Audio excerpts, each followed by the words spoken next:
Cheers, Dan. So, welcome back to this second part of this hostage defence game run at Gunman Airsoft Tuddenham. If you haven't seen the first part, check it up here, hopefully this side, and then you can see what's going on, watch the first parts of it, and then jump back into this video to see the second half. So without further ado, let's dive straight on in to the second half of this game. Part 3 is a bit of a long one, so again I respawn, and this time I'm going to go through the village and try and figure out what's going on, because I felt like a lot of our team had started going onto the containers. So we are going to fast forward through some of this because it's a lot of me just standing around.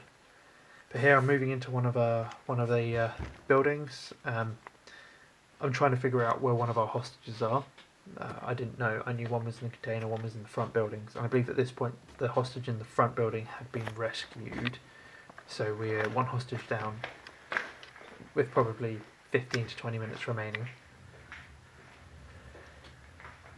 So I know that this building is a pretty good place to hold up and watch over this open-ish area of land, which is actually quite a good route to come through to get into the back buildings to try and rescue the other hostages. So I'm just checking, making sure that I got this building. That's a couple of my teammates up in front of me.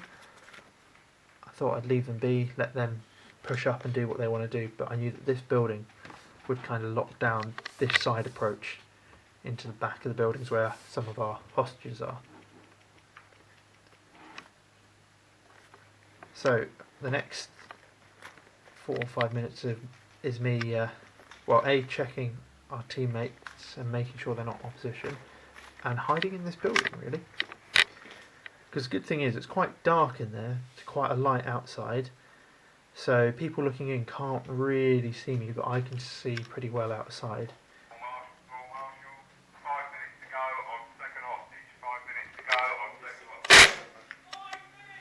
So there we go. That's one of the opposition pushing up. They'd killed my teammate, thought it was clear, but no, hadn't seen me in the building, so I got that. And that call there, 5 minutes. So I've got 5 minutes till the second hostage dies, and then 10 minutes left on the game after that.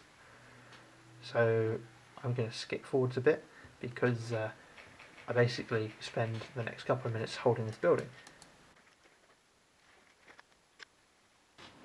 So I'd spent about 5 minutes chilling around this building, defending this area, and I saw an awful lot of our team coming back dead, so I decided at this point I should probably make a bit of an effort and go do some other bits and pieces instead of wasting the entire game standing in a building. Cheers, Dan. And that was the player marshal on the other team that I just took out. And then I find the other hostage. So that's our final hostage to defend. So I make my way over to see if any of our players are on him, and to taunt him, because we're going to kill him in 10 minutes. You sure I can give it a bloody good go? There he is. He likes his immersion of being a hostage. You have 9 minutes before we fucking sort you like a... So I get a bit carried away there.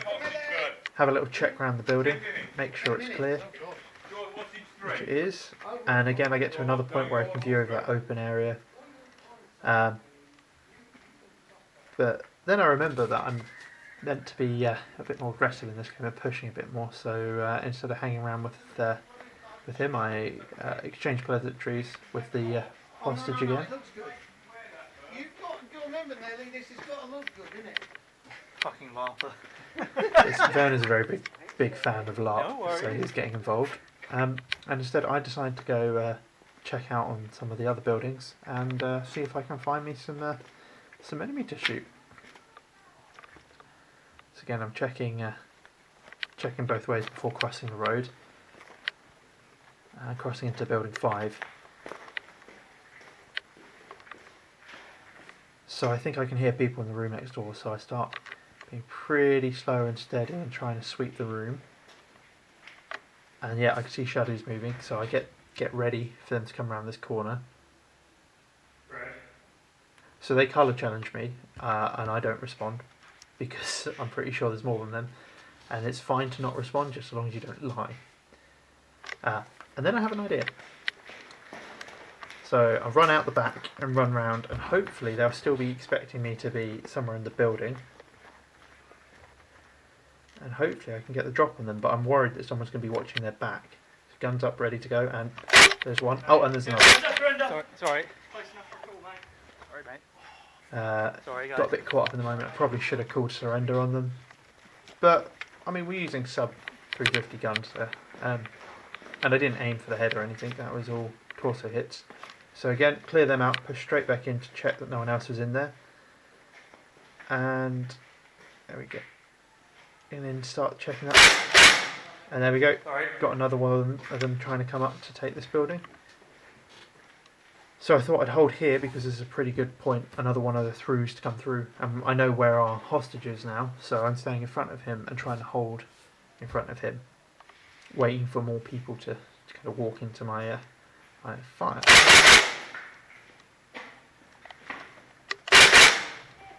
Good take. Yeah, and there was another person slowly crawling up through the undergrowth. So, again, I'm going to spend a couple of minutes in here. Not much happens really, I just keep checking this window. I will say now, one of the rules that Gunman to try and avoid arguments breaking out is a grenade in a building clears the entire building, not just the room, so you don't throw it in and then be like, oh well I was in the doorway so I don't really count. And that's important because that's me done. That's me dead for that building. I heard the call, we've got about 2 minutes left, so I run back to my spawn as quickly as possible and get back in the game. So they call a minute left and I knew where the hostage was and I knew that I needed to stop them capturing it. So the rules of the game for capture was 4 players have to be around the hostage, socially distanced square, 2 by 2 meter square around him, and they have to call the building clear with him in to rescue him. If the building isn't clear, they all get killed instantly. So someone took a shot at me there, and I heard the gun and I dived buddy, I out don't the way. think you're firing anything. Just double check that your mag's wound if you're running high gap. And he should have had me dead to rights, but I didn't feel any hits. I didn't hear any BB whizzes, so I think he was firing off the gun. So called it out to him because, you know, help him out. He's dived back into cover, so I run across. I know I've only got a limited time there, and he's in the building that the hostage is in, so I know there's at least one player with the hostage, so I'm worried that they're going to get this hostage rescued. So here you can see I've taken my rifle off my shooting hand and I'm pulling out my grenade. And I know the game's going to be over any minute now. And that's them calling for reinforcements to capture it. And that's the building with the hostage blowing up. Anyone in that structure is dead. Well played, game over. I felt like that was a bit cheeky.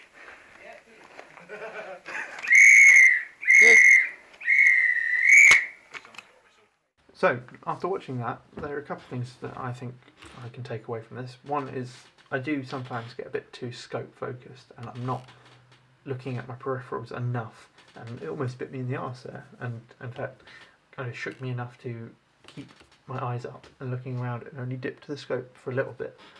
A couple of things I thought I did quite well was using buildings and darkness, and not standing right in the doorway and silhouetting myself, but hanging back, looking through the door and not being up close to it, so I could see out and get a good view of what's going on outside, but people looking in be a bit harder to see that I'm there, and I think that helped get the drop on a couple of people. Also, I felt like I was being a bit more bold, so when I came up against those 2 guys trying to come into building 5, I was pretty quick and snuck round and flanked them, and I don't think I usually do that, but I did, and it worked, surprisingly. So yeah, I think that wraps up today's gameplay video. Let me know what you thought of my style, if I played well, or if you thought I was being a dick. It would be nice to know if I am a dick. I try not to be a dick. I try not to be a dick. Also, let me know what you think of the point of view prototype. Point of view cam prototype. Apologise, it did get knocked through the gameplay, so I couldn't always do the scope alignment that I've been trialling. And also let me know what you thought of the EK3. So that's my A3 conversion kit for SA80 rifles. In fact, that one's got the back one on as well. I do apologise for the lack of content on this channel. That's partly due to, you know, moving to the new EK3 which is what you see behind me, which is computer controlled as well, which is quite nice.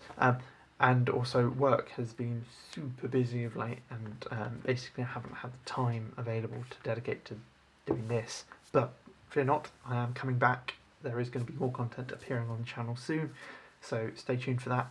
If you haven't already, consider subscribing so you can get updates as soon as I upload a new video of me either sucking at gameplay, breaking things by trying to fix them, or reviewing things really, really badly, but apparently people enjoy that. So, that's all for now, and I will see you in the next one. Fake out. Computer. Kill lights.